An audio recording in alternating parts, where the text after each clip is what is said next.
November 1878. Hesse, a small German duchy, had been ruled by Louis IV since 1877. Louis was married to Princess Alice of the United Kingdom, the second eldest daughter of Queen Victoria. Together they shared 7 children: Victoria, Elizabeth, Irene, Ernest, Friedrich, Alex, and Marie. The family had already suffered the loss of Prince Friedrich, who had died in 1873 at the age of 2. The small boy had inherited hemophilia from his mother and, after falling from a window, suffered a brain hemorrhage. His death devastated his family, but unfortunately, little Freddy's death was not the last tragedy the family would suffer. Just 5 years later, in the previously mentioned November of 1878, the family's eldest child, Victoria, began to complain of symptoms of diphtheria. She had a stiff neck, among many other symptoms. Diphtheria was a bacterial disease that can cause inflammation of the mucous membranes in the throat.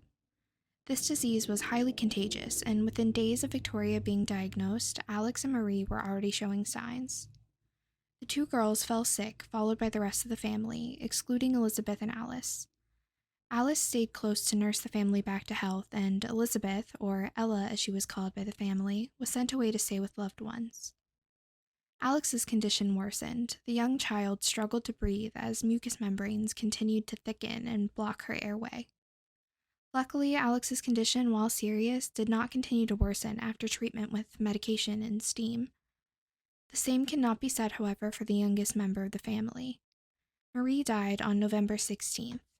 She had been relatively stable, but then suddenly took a turn for the worst, the mucous membrane completely covering her airway and preventing her from breathing. The family was devastated. Alice poured everything into caring for them, carefully breaking the news to the children after some time. When she did, Ernest was incredibly upset, the young boy sobbing in his mother's arms for his little sister. Alice did her best to comfort him, even kissing him despite the risk of infection. Alice soon fell ill herself. At first, many thought that she would pull through just fine, but after a few days, it became clear that Alice was deteriorating quickly. Her fever would not break, and Alice couldn't breathe.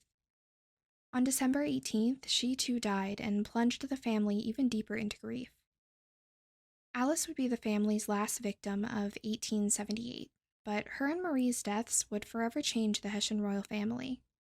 Gone was the close, happy family that Alice had tried to build, replaced instead by children and a widower consumed with grief that would follow them for the rest of their lives.